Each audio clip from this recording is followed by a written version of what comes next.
Good evening, everyone, and welcome to our third live webinar on cardiovascular pathology. Our speaker today is Dr. Pradeep Vedishwar. He needs no introduction to residents and pathologists in India.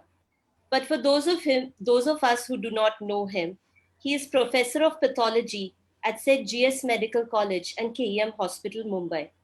He is a past president of the Indian Association of Pathologists and Microbiologists. He is a prolific author and speaker and an eminent cardiovascular pathologist. His topic today is external examination of the heart. This is part one of a four-part series on cardiac anatomy and dissection. The talk will be followed by a live discussion by our expert panel. We will also be accepting questions from the audience. So if you have any questions, please post them on the Cardiovascular Pathology Facebook page. So I would like to invite you to begin your talk. Okay. Thank you very much.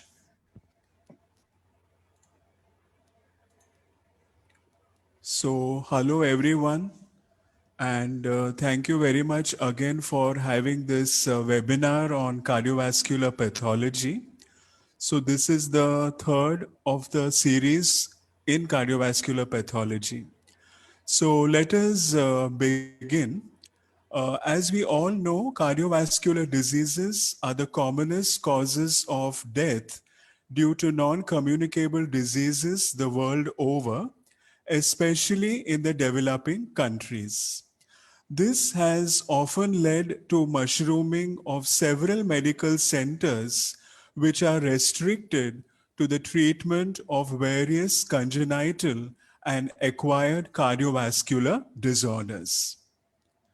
In contrast to the other organ systems, cardiovascular pathology is largely autopsy based. Hence, it is unpopular and not sufficiently glamorous to be taken up as a subspecialty. But examination of the heart and vessels at autopsy has played a pivotal role in the understanding of several cardiovascular diseases.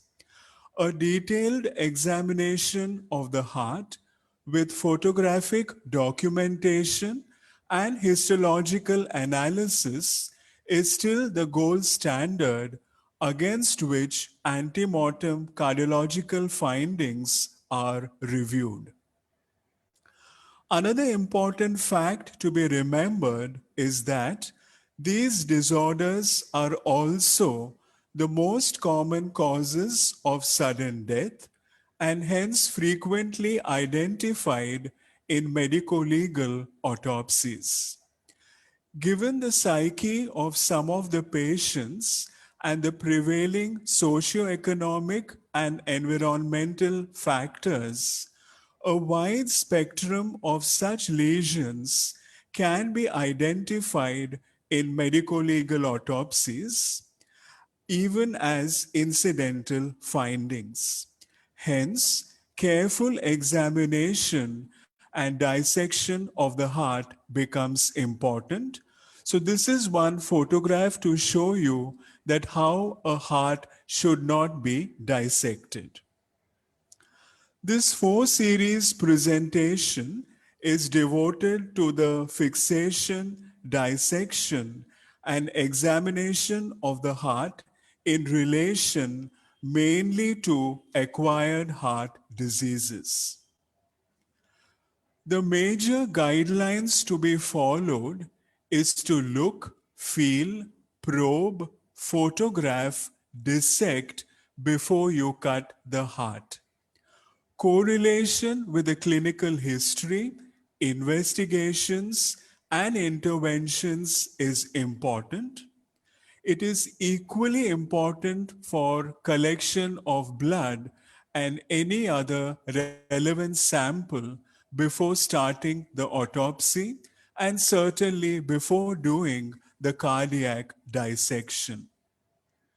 A word of advice: it is always preferable to photograph the heart in the fresh state as fixation alters the natural state.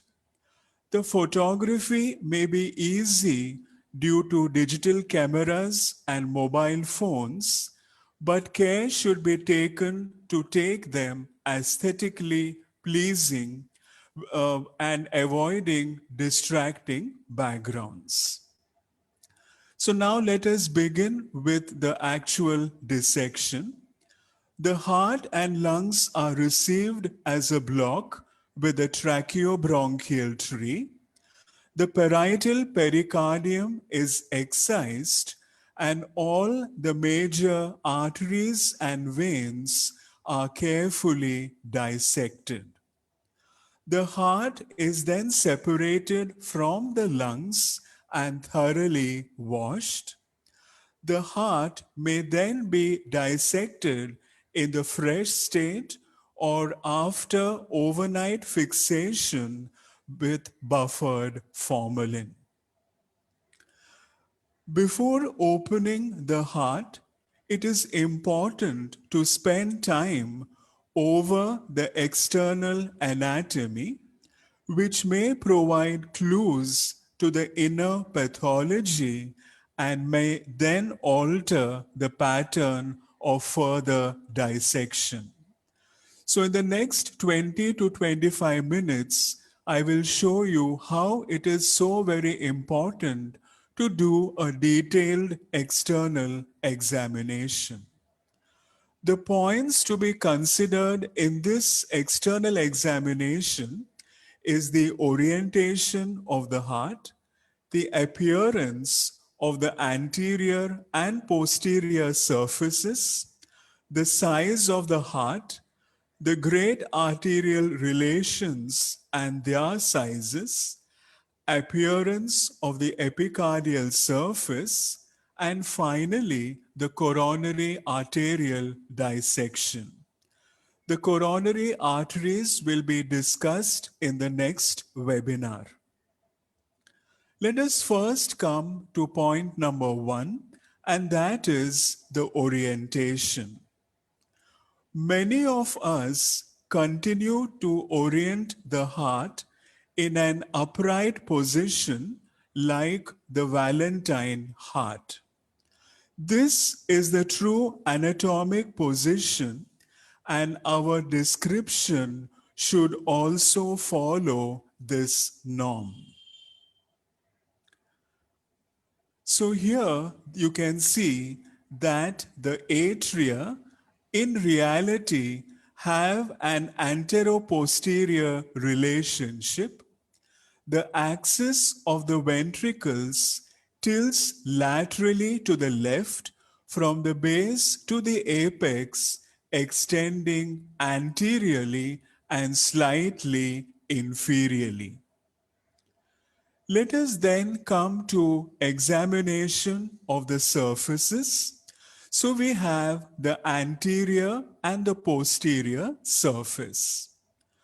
On the anterior aspect, towards the basal aspect, we see the superior vena cava, the right atrial appendage, the proximal portions of the great arteries, that is the ascending aorta and the pulmonary trunk, and a part of the left atrial appendage. And towards the basal aspect, we see a large portion of the right ventricle and a small portion of the left ventricle. So please note that normally the apex of the heart is pointing to the left and formed by the left ventricle. On the posterior aspect, we see the true atrial chambers. So this is the right atrium, the left atrium. We see the superior vena cava, the inferior vena cava, and also the pulmonary veins. Importantly, on the posterior aspect, we also see the presence of the coronary sinus, which is present longitudinally on the posterior left atrioventricular groove. and on the posterior surface, you see a larger portion of the left ventricle as compared to the right ventricle. It is also important to note that all the chambers of the heart meet at a common point, which is called as the crux of the heart, and this is where there is penetration of an artery which supplies the atrioventricular node. When we look at the right atrial aspect, we see that much of the anterior portion of the right atrium is represented by the right atrial appendage, which even from the epicardial surface shows a pectinated appearance. Separating this pectinated portion from the smooth portion, that is the venous component, is a demarcation which is called as the sulcus terminalis. Also important is to note that we can sometimes even see the sinoatrial node, especially in the elderly population, and this is present at the superior cavo-atrial junction. So by chance, if you want to sample the SA node, then this entire area has to be serially sectioned and processed. And of course, you have to study multiple serial sections. We can also see that the superior and inferior vena cava open in near alignment. The other important aspect is the appearance of the atrial appendages. And this becomes very important, especially when we are dealing with some kind of congenital cardiac anomaly. So the atria are identified as right and left, not because they are situated on the right side or the left side, but it is more dependent on their morphology. So this is the appearance of the right atrial appendage. It is broad, triangular, and it opens into the main chamber by a broad-based attachment. In contrast to that, the left atrial appendage appears like a crooked little finger with multiple crenellations, and it opens into the main chamber by a very narrow opening. So these are the important features by which you assign the appendage as being the right or the left atrial appendage. Now, a similar morphology is present even for the bronchi. So the left bronchus is long, horizontal, and it is hyparterial, whereas the right bronchus is short, it is more oblique, and it is eparterial.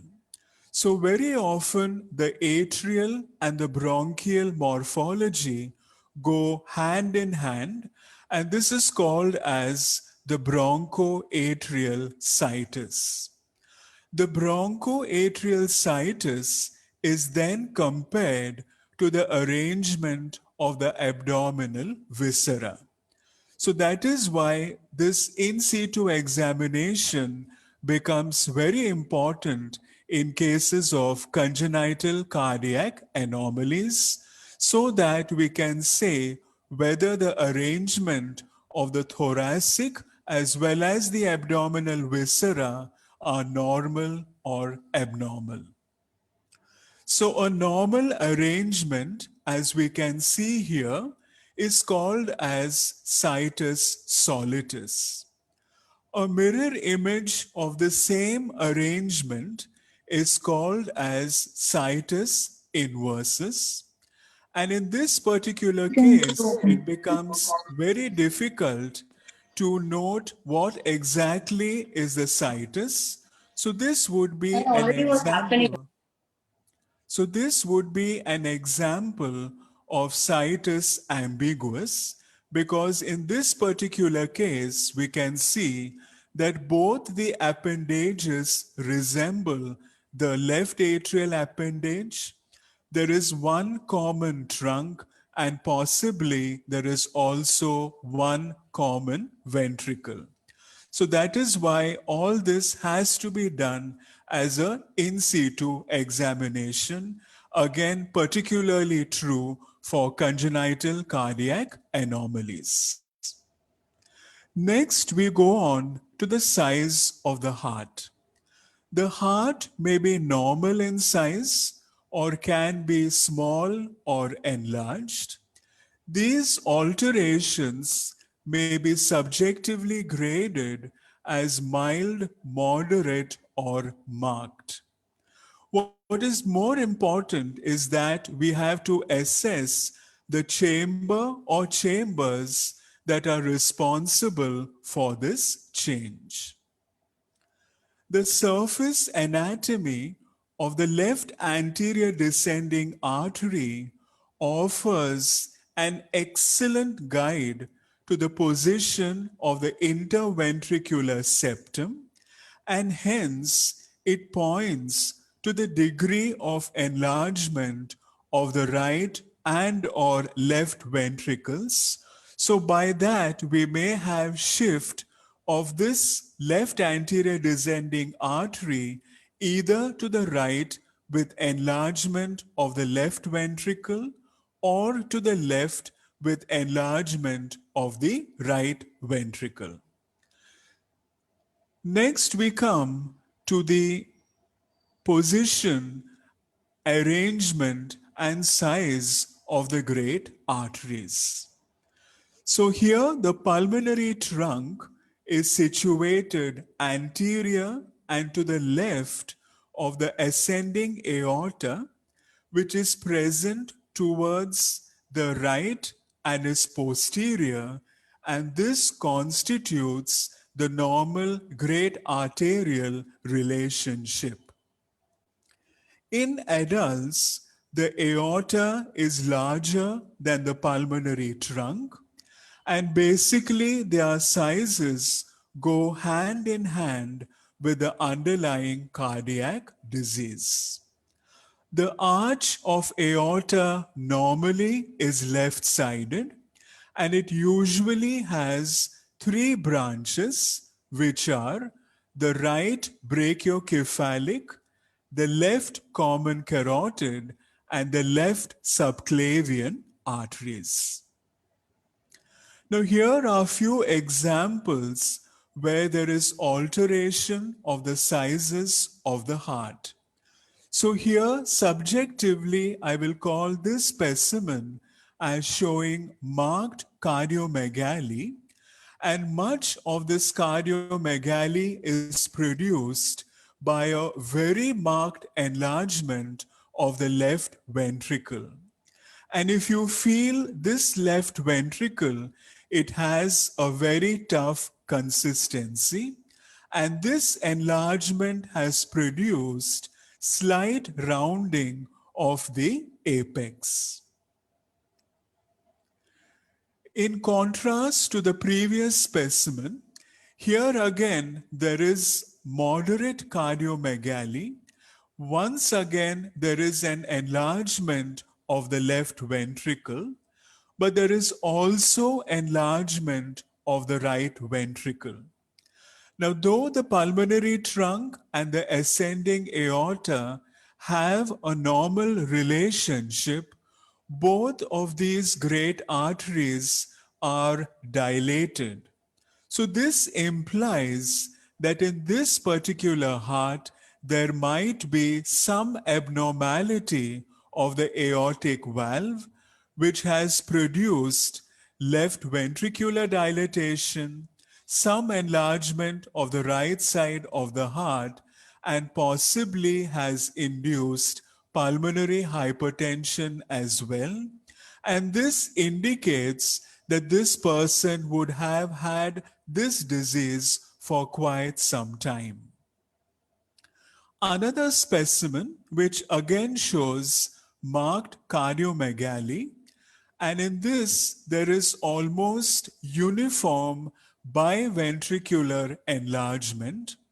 And you can also see that though the right ventricle is enlarged, there is some kind of a depression. So this gives an overall appearance that this enlargement is more as a result of ventricular dilatation rather than ventricular hypertrophy. So all this assessment can be made by looking at the external aspect of the heart.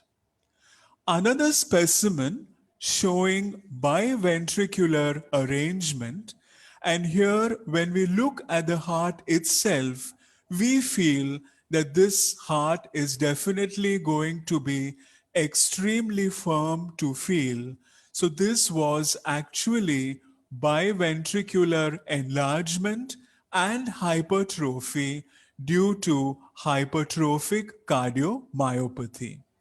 You can see that the pulmonary trunk is of normal size and there is no post-stenotic or there is no dilatation of the ascending aorta.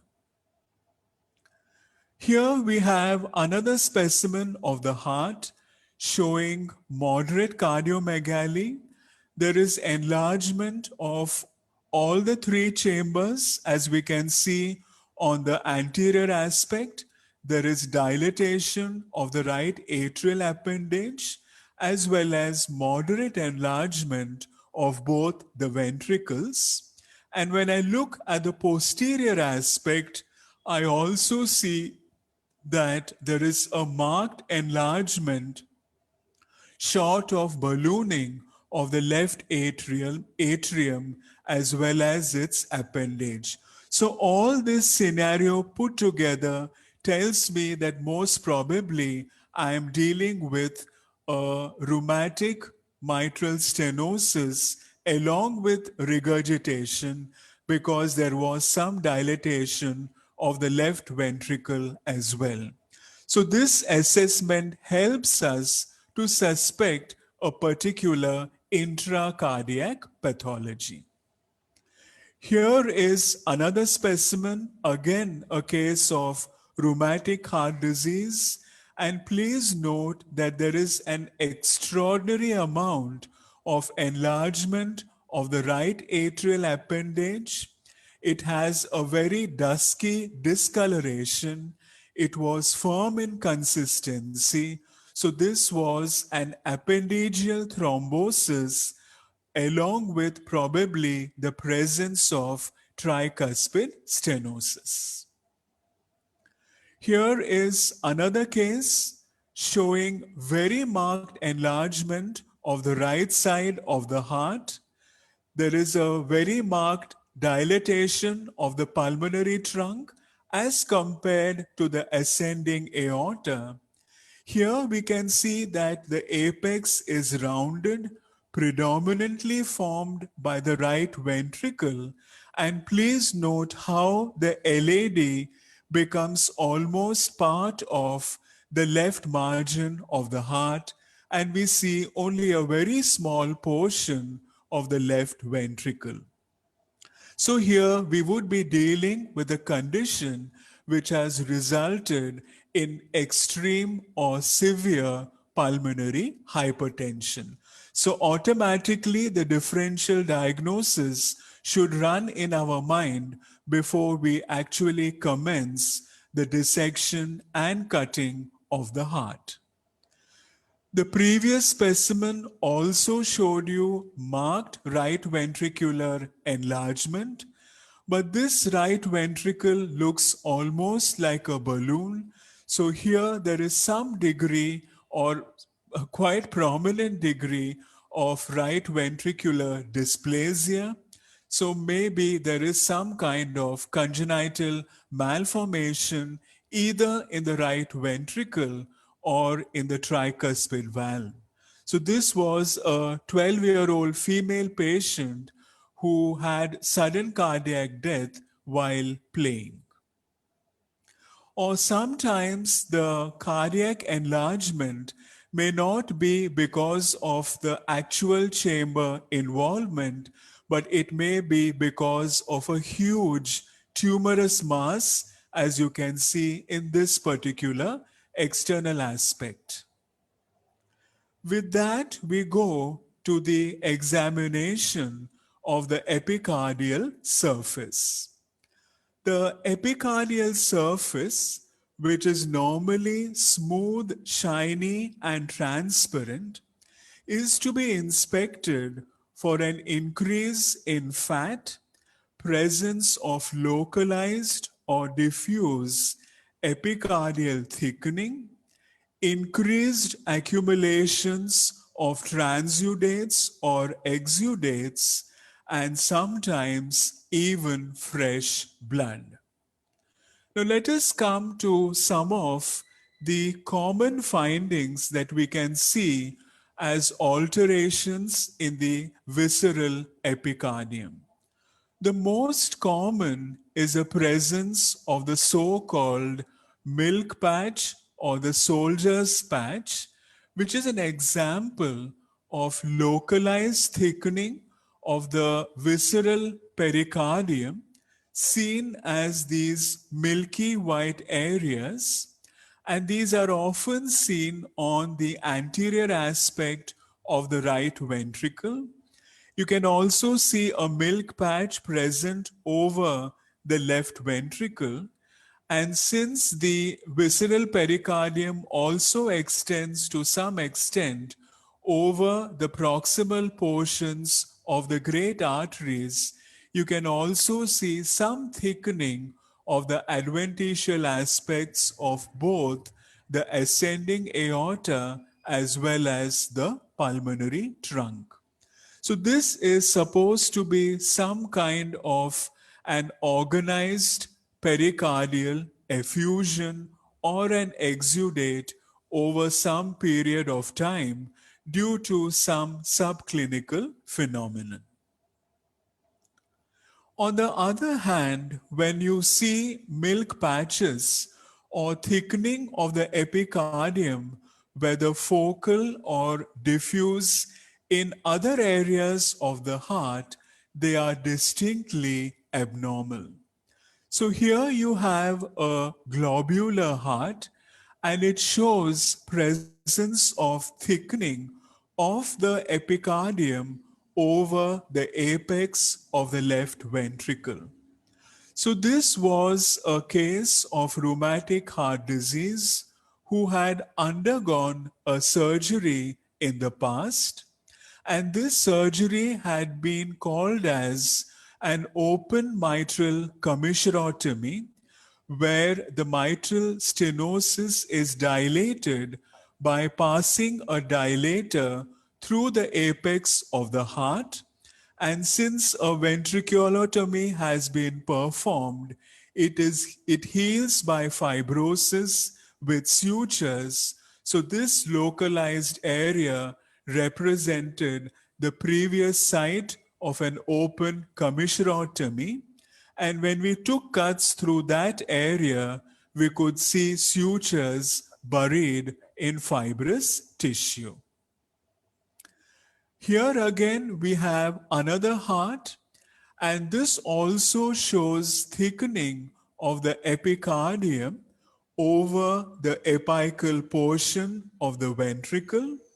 But in this particular instance, there is also an aneurysmal dilatation of the apex of the heart, and the commonest cause for this is nothing but an ischemic heart disease because of an healed myocardial infarct. So here you can say that definitely you'll have to look very carefully at the left anterior descending artery and very careful dissection of the left side of the heart has to be performed. So these are the clues which are offered on external examination. Now look at this particular specimen. There is extreme thickening of the epicardial surface. Along with that, there is also dense adherence between the parietal and the visceral layers of the pericardium, and that is why we were unable to reflect out the parietal pericardium totally. And this often is seen whenever you have multiple operations that have been performed in the heart.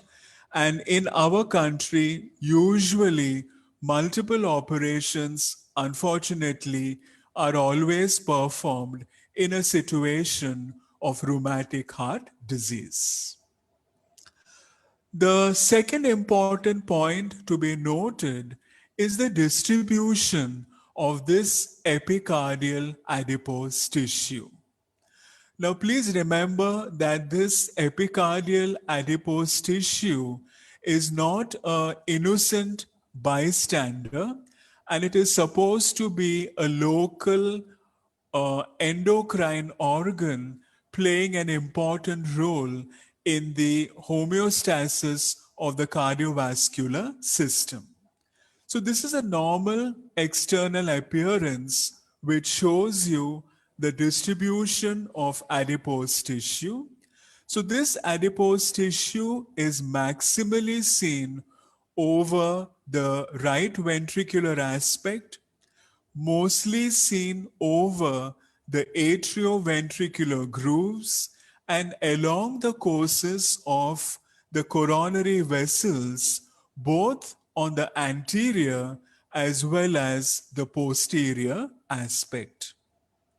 Any abnormality of this distribution and quantity of adipose tissue points to age related changes, or it points to particular types of disease entities. For example, here we have a 70-year-old female showing presence of extensive adipose tissue which is completely covered the anterior aspect of the heart.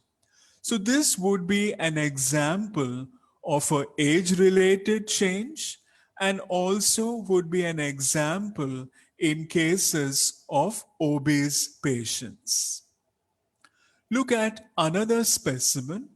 Here also there is an increased adipose tissue accumulation on the anterior aspect of the right ventricle, number one.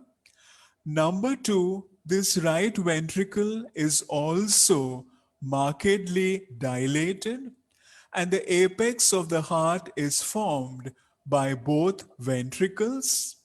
Along with that, there is presence of these milk patches. And when we look at the posterior aspect, we find that this adipose tissue and this epicardial thickening creeps on the posterior surface of the right ventricle.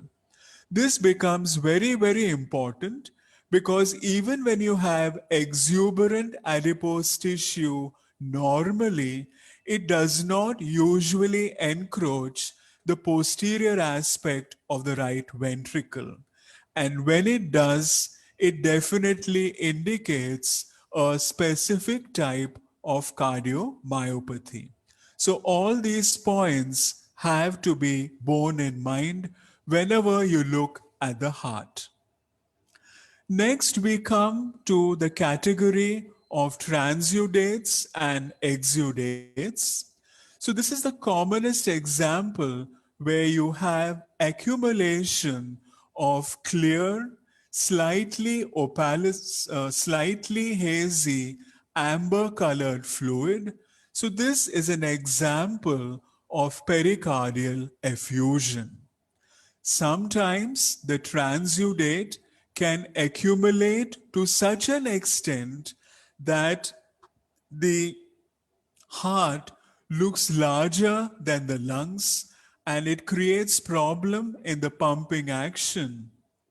So this was an example of a marked pericardial effusion producing pericardial tamponade in this patient who was a case of cirrhosis of the liver. Normally, the parietal pericardium also shows presence of adipose tissue, and you can also see some adherence to the diaphragm. From exudate, we move to transudate. So this looks like some kind of a breakfast material where there is presence of an exudate which is flaky, gray-white, looking a little more dry. So it looks as if you have separated liberally buttered bread slices apart. So this would be an example of acute fibrinous pericarditis, also called as bread and butter pericarditis or cor villosum. And please note that here the fibrinous exudate is present diffusely. So, in some cases, for example, in cases of acute myocardial infarct, it is localized fibrinous exudate present over the zone of infarct. And when you have a diffuse type or diffuse involvement, it again may be myocardial infarct in the form of Dressler syndrome, or you can have other cardiac as well as non cardiac causes for fibrinous pericarditis, as we can see in this particular instance, where the fibrinous pericarditis has a definite icteric tinge because this patient also had jaundice. In this particular case, this is heart and lung block kept together. And what we see here is that the visceral pericardium as well as the visceral pleura, both of them are showing the presence of an exudate which is granular and definitely has a yellowish discoloration. So this would be an example of suppurative pericarditis, and this in this patient it was because of a sympathetic reaction to a bronchopneumonia with abscess formation. In contrast to that, in this pediatric patient, there was no septic focus in the lung, and this patient had a primary pyogenic pericarditis, and you can see the degree of purulent material which has collected within the pericardial cavity. Here we have another specimen. There is fibrin, there is suppuration, and there is the appearance almost looks as if we were dealing with a skin condition of pemphigus vulgaris when you look at these areas here. This looks very much like pemphigus vulgaris of the skin. And what we saw that those areas were produced by the presence of these pericardial loose bodies. And though these look like appendices epiploicae, when we took histology, this was showing presence of fungal hyphae which was septate belonging to the Aspergillus species. So please remember that we get a fibrinopurulent pericarditis along with presence of pericardial loose bodies.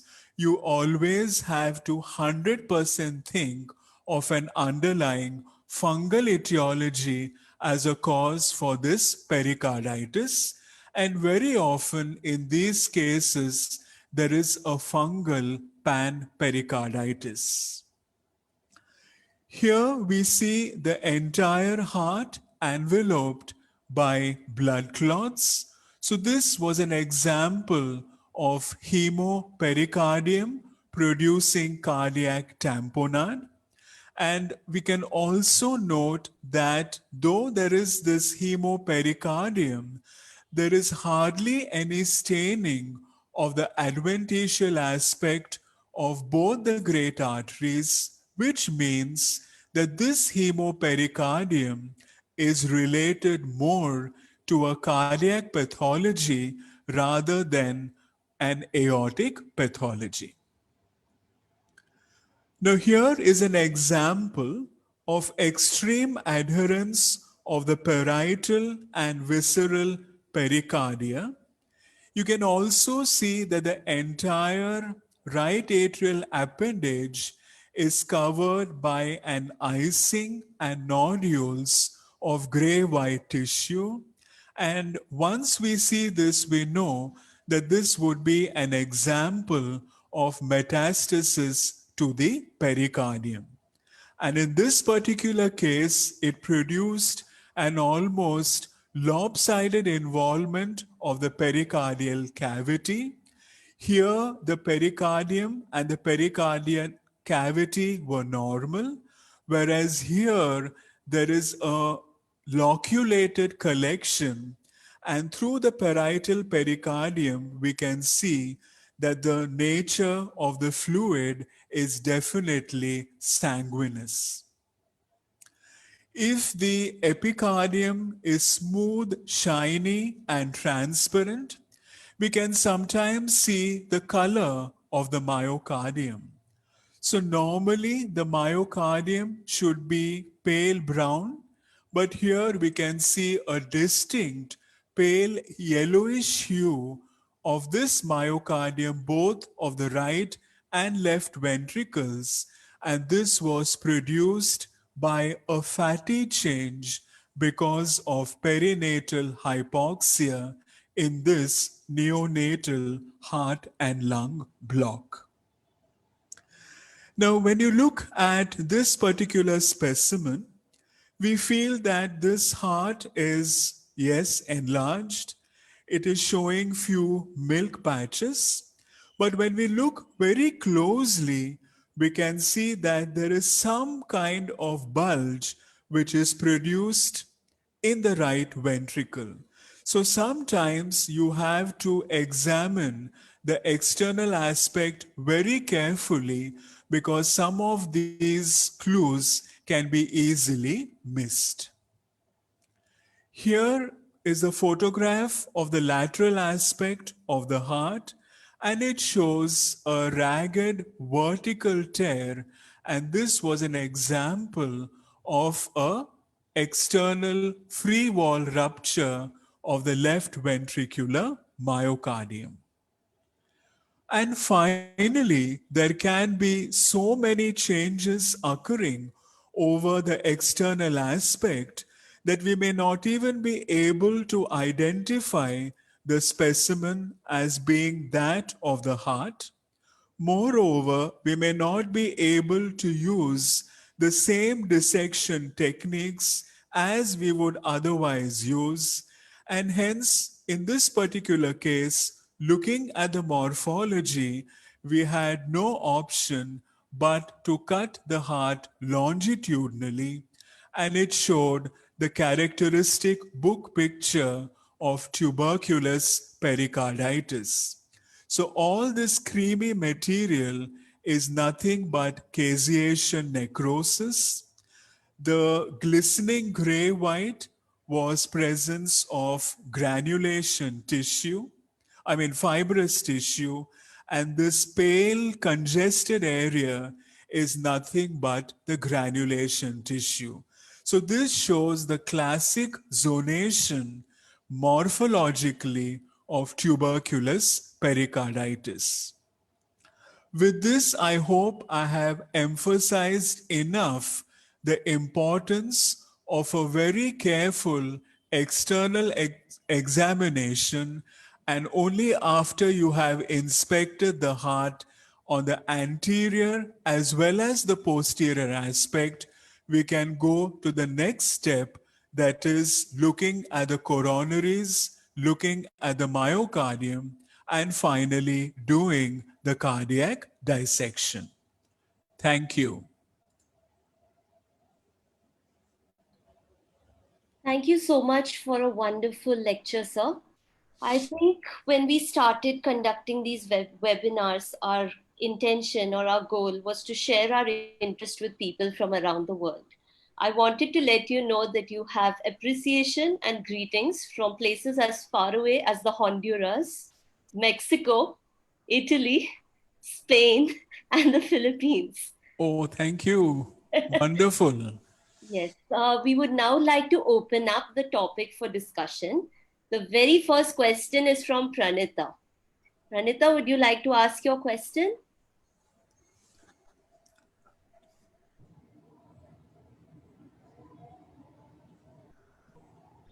Okay, I think she may be feeling a little shy, but she would actually like to know if the external examination can provide any clues to the method of dissection which should be selected. Yes, as I showed you in the last picture, for example, suppose you have a globular heart with four-chamber enlargement. Such a finding we usually get, say, in dilated cardiomyopathy. So sometimes the entire picture is evident when you longitudinally bisect the heart, what is called as the four-chamber view in the echocardiographic parlance, and then it becomes helpful for you. So looking, just eyeballing helps you. For example, at least in 85% of the cases, I am able to predict the inner pathology when I look at the external examination. Similarly, in the last case which I showed of tuberculosis, it was difficult to cut the heart, through the that inflow outflow method, etc. So I always choose depending upon the morphology. And sometimes we can even cut the heart and the lungs together as one large longitudinal section, which I have done in cases of lymphoma or in cases of lung cancer with extensive spread. Thank you, sir. The next question is actually from Dr. Girish. He would like to know how to proceed during autopsy when no facilities for fixation are available. Because most of the images that we are shown here are obviously from pathology, so they are formalin fixed hearts. No, most of the images which I have shown are fresh heart specimens. I think practically 95% were fresh hearts. So all this, I think the morphology is better appreciated in a fresh heart rather than in a formalin fixed heart. So all the external appearances I do only when I see the fresh heart specimen. I think Madam Deshpande had some comments which she would like to make. Madam, would you like to Sure, open madam. your mic? Yeah, I think one of the basic things that we have been taught at autopsy is always to weigh the heart or weigh every organ that we are studying. So the heart needs to be weighed totally before we start dissecting. And the heart weight should always be mentioned in proportion to the body weight. So that is one point that we need to emphasize. And secondly, before we separate the heart from the lungs, always look at the pulmonary venous connections. And if you see the posterior surface of the left atrium, you will always see four pulmonary veins separately opening into the left atrium. And likewise, we also need to look at the IVC opening and connections, because once we have separated the veins from the heart, it is sometimes difficult to make out anomalous pulmonary venous connections, particularly in congenital heart disease. Thank you, Okay, Madam. can I add? See, the problem is that the heart weight we usually take after dissection because very often what happens, there are blood clots. And even when we adequately wash the heart by squeezing the atria and squeezing the ventricles, all blood clots do not come out. So I would always prefer to first cut the heart, remove all the blood clots, and then weigh the heart. And we weigh the heart and we separate out the arch of aorta from the ascending aorta. And number two, madam, as I told before, that this external examination is specifically directed towards acquired heart disease. So I have not talked about the precautions that you have to take with congenital heart anomalies. For example, if you're dealing with a full-fledged complex congenital anomaly, then the heart, lungs, and the abdominal viscera have to be kept together, because very often there is visceral heterotaxy, there might be presence or absence of spleen, and of course your anomalous venous connection. So that is why I had not touched this aspect, because this was initially devoted only to acquired heart diseases. Yeah, but it's always important to make it a standard operating procedure, Yeah, sure. because small, even small things like double SVCs or left-sided SVC, we often overlook these things. So it's good to be keep it at the back of your mind, whether it is you're thinking of congenital or acquired, to make it like a standard procedure. Okay. So we Uh, have a question from one of our viewers on Facebook. Swati would like to know how to differentiate rupture from an iatrogenic perforation. Rupture, if it is, now, one more thing I have to add, it's a good question. It is also important to realize that when they do lot of resuscitation in a patient, sometimes there is also injury to the anterior aspect of the heart, and it can give appearance of a hemopericardium. So sometimes we have had cases in which there was blood and it was called as a hemopericardium. So you have to remember that these sometimes you can get these artifacts. Number two is whenever there is an iatrogenic or a prosector created injury, you will not have a hemopericardium which is occurring, and you also will not have any myocardial or vascular pathology which has resulted in that particular tear. And if you are in a dilemma of whether this is created artificially or whether it was natural, then you always have to take sections for histology. So some pathology is always going to be seen in such cases. Dr. Nagesh had one question saying that how do we measure the ventricular cavities in dilated cardiomyopathy? Now, frankly speaking, I don't measure any of the cavities. What we usually measure are the circumferences of the mitral, of the atrioventricular, as well as arterial valves. And personally, I do not know whether measuring the chambers is going to help to make a diagnosis of dilated cardiomyopathy, because ultimately we'll rely on the pathological features, on histology, as well as on the clinical findings if there are any.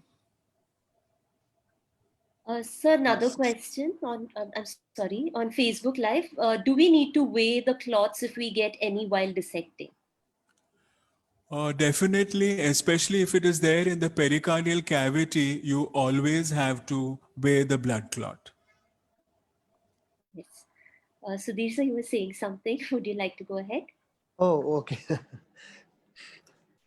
Sir, it was an excellent presentation, excellent pictures. Worth Thank you. seeing these pictures. Sir, I have query. Is there any importance of taking measurement, external measurements of the heart? I don't know. I have never taken in my life. And is it what? Is it useful? Should be taken or should not be taken? I don't know, because I feel that heart weight and your Body. subjective grading of the size of the heart should be more than sufficient. And I Sure. don't think anyone actually takes the measurements on external aspect. Madam Deshpande, would I you don't like to think, add something? no, I don't think it makes too much of a sense to Hmm. measure the external size of the ventricles or the atria or of the great vessels, because one is these are all relative sizes, and there are no standard procedures for measuring the size of the ventricles. Once you have cut open the heart, you can measure the thickness Yes. of the ventricle wall, Right. etc., but Okay. not externally. Sir, I And have one. Yes, ma'am. uh, in tuberculous pericarditis, of course, you have shown a very, very florid case of tuberculous pericarditis. Often, what we see is just Fibrin. fibrous thickening of the pericardium with a few adhesions. And in cases of extensive tuberculosis, you may also see like miliary tubercles on the surface of the epicardium. Now, tuberculosis is one thing which we always have to keep in Yeah. mind whenever we see any pericardial or epicardial lesion. And whenever there is fluid or any collection in the pericardial cavity, it should also be a habit to collect those fluid samples for analysis if you need to do so. Yes. One more important it's question. So, how do you take the consent? Whether the for is it all medical legal autopsies or pathology related autopsies? Whether the heart, the whole heart lung complex will be sent to you for examination, or it has to be, and what consent usually you take from the patient side? No, see, we have this consent form which has been devised, I think, way back in the late 50s, and which has remained the same throughout. And many of the cases are with relative permission. So there is a blanket statement which is mentioned that there might be harvesting of organs for the processing of the tissue. So that is clearly mentioned in our consent form for the autopsy. Yeah, Sir, can you share me those consent forms so that yeah, I can? sure. Yeah. Yeah, So we'll definitely. start doing it here because Yes, yes, all this here, most of the times the forensic residents they cut the heart and send part of the heart here, so it is correct. very difficult for proper examination. If you have an Hmm. intact heart, so you can go ahead with the Yeah, proper yes, examinations. yes. Yeah, historically, actually, in Bombay, there used to be a coroner's court, Yes, and ma'am. Mm. we never had this problem of medical legal autopsies. So the coroner used to decide whether it is a medical or a medical legal autopsy, and all these things which were written up during the 1950s or 60s were since that time, Hmm. and it has gone on, as a natural process over all these years. I think no other state had this coroner Yes, ma'am. system, Mm. That's true. because Yes, I ma'am. know when I was in JJ, we had the coroner's court just next to our building and the autopsy room behind. Okay, So ma'am. Mm. Can I add nowadays a the point, sir? coroner system is now out. Mm. Sir, can I add a point for this? Yeah. Hmm. Sure, Yeah, sure. sir. Usually in India, all medical legal cases, we don't take consent from the party, relatives of the deceased. Usually, the police will give a in the form of that legal forms. It is like a giving a consent for the autopsy. So, if it is required for the purpose of diagnosis for your ascertaining cause of death and all those things, so then actually we send organ to pathology and whatever the procedure will be done. So, I think a consent in medical legal cases, if it is used for the purpose of Yeah. that cause of death and all those things, then I think it should not be a problem. Yes. Only if it is a clinical autopsy, so there, then we need to take a consent from the relatives. Relatives. Yes. Yes. Thank Sir, you. yes. Sir, question from Shashank. How much blood clot present in the pericardial cavity is sufficient to cause sudden death? Uh, See, all this the clot. hemopericardium is a very acute process. So usually what we have found from say 250 grams to close to 800 grams, that is the amount of blood clots that we have seen in many of our cases. There was a case on tuberculous pericarditis or tuberculous carditis. Are they disseminated cases or do the cases only have cardiac involvement? Some cases are isolated and some cases are disseminated. See, whenever we have chronic tuberculous pericarditis, it is like standalone. Hmm. And in cases of disseminated tuberculosis, what we have often seen is the lesion is more like acute fibrinous pericarditis rather than this zonation which I showed you in that photograph. Dr. And as madam said that in disseminated, you sometimes have those tubercles which are seen. Dr. Ivana has put in a message saying that there is an AECVP Yeah. working group on heart Hypertrophy, yeah. Yeah. So I think that would answer Dr. Nagesh's question on the degree of hypertrophy. Hypertrophic Yeah, cardiomyopathy. yes. There is also a question on the external examination of transplanted hearts. It will be almost the same like what we did for autopsy. Except that in transplanted hearts, I think Sudhir can correct Yes, me yes. if what I'm saying, is that we usually don't get the roofs of the atria. That's true. Yeah, Yes, only the yeah. lower part of the atria, Yes. bilateral atria, and Yeah. both ventricles. Correct, yes. Are there any more questions? I think Yes, I have, sir. Yeah. In your next presentation, so I request you to show us what all the minimum basic instruments are required for the dissection of the heart and their uses. So I think this is also neat. Okay, okay. I think what I feel we also should have one heart dissection set. I think it should be available for everybody. So all the instruments, and we have to plan for this also, sir. Correct, yes. There is also a question on coronary artery dissection, but I think that would be covered in our In the next next, session. yeah. So, yeah. Good evening. Can I ask one? Yes, of course. Excellent, sir. Presentation as usual expected.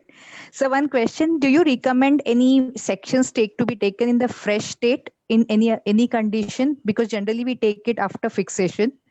Any conditions which you have come across wherein you have taken the sections then and there after seeing it, you like any? No, I have The- not. Unless it is some kind of a fluid or say some caseous material for, like for Okay. bacteriological examination only I have taken. That's it. That's it. I have never, till today at least, I have not taken in the fresh state. Okay. In case you feel Sometimes that it after becomes very fixation. difficult to cut. That's the problem. Okay. Theoretically, I think you can take a fresh bit of tissue if you want to do electron microscopy. Yeah, that's correct. Okay. Yes. Yes. Sir, I want to ask the same question again. Most of the cases, photographs you have seen, these are the fixation. Suppose I am working in Cooper Hospital where there is no facility. I think up to my knowledge, there is no facility regarding the fixation. Most of the organs are sent towards the JJ Hospital for the histopathology purpose. What should be done in the fresh cases if I want to catch some important findings? So we are having this facility in KM Hospital, that is agreed. But what happens if someone goes transfer? So what will be the proceed? How I should the proceed for suppose these findings I want to go for the dissection this thing from the external examination? No, once you have a suspicion on external examination that in this particular sudden death, I might deal with this particular pathology, then your entire dissection process will be guided through that thought in your mind. And then you can keep the relevant sections in your for histopathology. See, once you're sure, once you're aware that this is probably the pathology, then I feel there might not be any need to keep the entire heart specimen. You have to keep whatever is of interest to you all and take a good photograph. So you can always take with a mobile camera. There is no problem at all. In fact, now I have switched over entirely to taking photographs with the mobile camera. Otherwise, we used to have a digital camera before. Yes. So it all depends on how dedicated, how passionate you are about dealing with cardiovascular pathology, and then how good you are at, assessing on external Yes. examination. Yes. I think basically The what you have to do is to follow the standard procedure for cutting Yes. open the heart, Yes. which is Yes. not done in many cases. They just transversely bread slice the heart and then send bits and pieces. Then it's very difficult to get any orientation. So, in the next class or next few classes, where Dr. Pradeep will show you exactly how to cut open the heart in a systematic manner, then it will be easy for you to identify the lesions, pick up the lesions, and take relevant sections. Or when Yes, you madam. open the heart, you take pictures and then send relevant pieces to whosoever is reporting the case. But most important, you have to follow the very standard systematic procedure for opening the heart, the chambers, the ventricles, and the great vessels, which is often not done. That is the problem. And it is very important to have good communication between the forensic medicine person and the pathologist. So, in case, for example, Dr. Sudhir said that we get pieces. So, Yes. if the pathologist himself or herself can have some kind of a rotation in forensic medicine, then they will also be aware of what precautions they have to take, how to suspect, where to take sections. I think that will go in a big way to really help us out. Yes, sir. Yeah. so there's a question whether on the type of consent which is ideal, because generally only bits of the heart are sent for histopathology, and if you need to send the entire heart, you need specific express consent, because blanket consents do not have a legal standing. No, but I thought Dr. Nagesh told us about that consent. Hmm. Yeah, so I think that should be more than sufficient. His explanation. Uh, do you have or have you do you have any experience with specific findings in COVID-19 related cardiomyopathy? We have just done one autopsy of COVID positive patient, and that patient actually had healed myocardial infarct, and we never saw any kind of myocarditis. But that was the only one case which we examined. And I'm sure AIMS Bhopal will might come up with some answers, because there was a Right. write-up that they have done good number of cases of COVID positive patients. I don't know if Let me. anyone from AIMS Bhopal has Yes, joined. Yes, sir. Dr. Deep is here with us. Yeah, so I think he'll be a better person. sir. Sudhir here. So we have started doing minimally invasive tissue sampling in COVID-related patients recently after we wrote the article. So we have done somewhere around 17 patients, Oh, very and good. so tissue in all those 17 patients, in 5 patients we did not find any heart tissue, Hmm. and good findings in lung, but only one heart sample showed focal myocarditis. Rest was Okay. all nothing. Hmm. Sir, how do you preserve the pericardial fluid and how much should you be preserving? I think whatever is the amount which is suitable for physical, chemical, and it's like how we do for a clinical patient. The same precautions has to be utilized here also. I can see that there are several comments from Dr. Ivana, so I would love to have her turn on her mic and then, maybe highlight the similarities and differences between what we do here in India and what they do in Europe.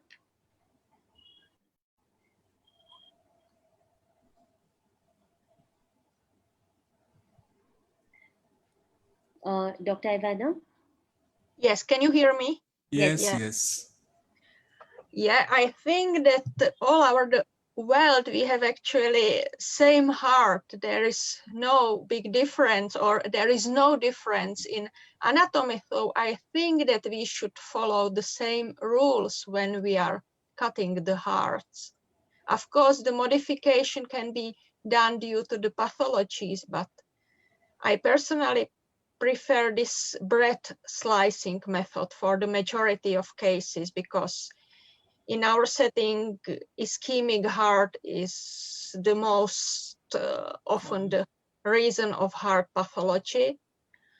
So in case of some valvular diseases, then of course this blood flow methodology is sort of the one which is better. But in case I would have the heart where I know that there is some valve pathology and also ischemic disease, I would go for breath slicing method still.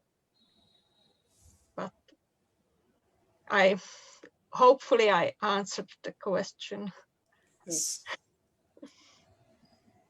There's a comment actually on Facebook, and I think it's related to COVID-19 related cardiomyopathy. Dr. Shravan has just commented that they have had 4 autopsies till now. There were no gross pathologies evident in the heart, and histopathology is pending. Okay. I think Shravan is from AIMS, Bhopal.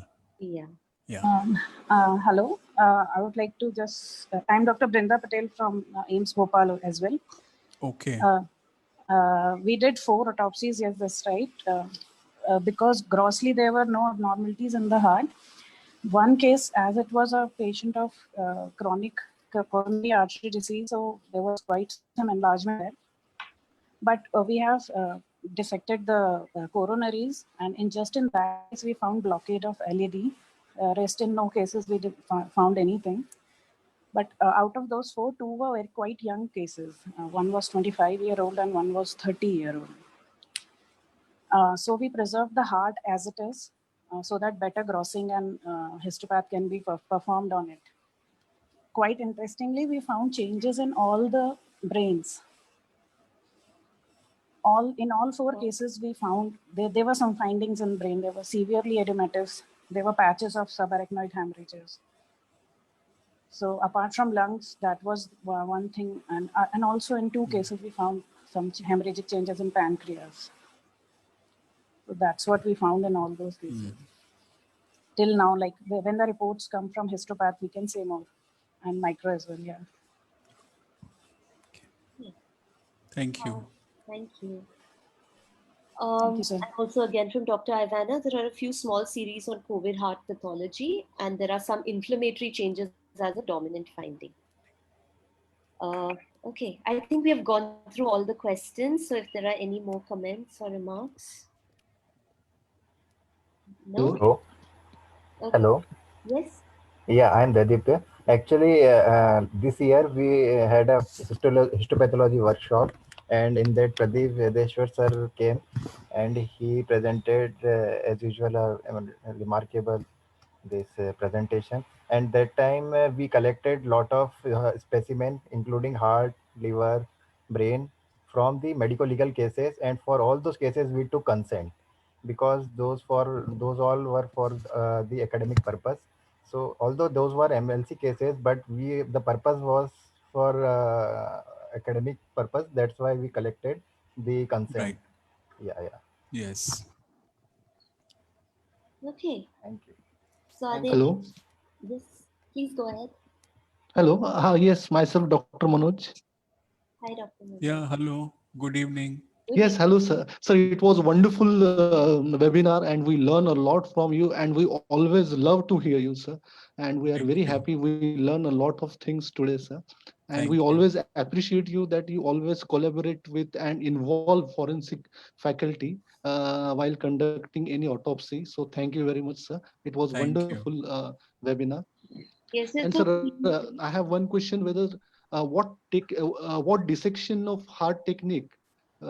Hello. Yes. Yeah. Tell me. Yes, I have one question. So which dissection technique should be used if there is partial pericardium over the heart? Partial, actually, you cannot dissect if the, I mean, what I'm saying is if there is a partial deficiency of the parietal pericardium, then you should not remove the parietal pericardium at all unless you have taken the Okay, sir. photograph of the heart on in situ examination. Because Okay, that sir. partial absence of parietal pericardium always leaves some kind of a, a circular depression all around the heart, which tells you that this is partial absence. So always it has to be an in situ diagnosis, and then the Yes, sir. section, and you should not remove the parietal pericardium at all. And when Yes, sir. and it has to be demonstrated on histopathology. So you'll have to take a longitudinal section where you show the parietal pericardium, the site of attachment, and the area which is devoid of pericardium. So this is the longitudinal section that you have to take in all such cases. Okay, sir. Yeah. Thank you, sir. Thank you, sir. Are there any more questions or remarks? Yeah. Actually, I think, we are equally pleased to have the opportunity to interact with our colleagues from forensics and, to be more, to get a more well-rounded picture of cardiovascular pathology. In fact, of course, our very next webinar on the 12th of September is going to be from our forensics team, and they are going to be talking to us on sudden cardiac death in unnatural circumstances. So I hope that, everyone will be coming back to join us for that session as well. Are there any Thank you. Yeah, no? Yeah. All right. So then, we end our meeting over here, and we hope to see you again in 2 weeks. Thank you so much. Thank you. Thank you very Thank you much. very much. Yes. Thank you very much, all of you. Thank you, sir. Thank you. Bye. Thank you. Thank you for the wonderful presentation. Thank you, sir. Thank you.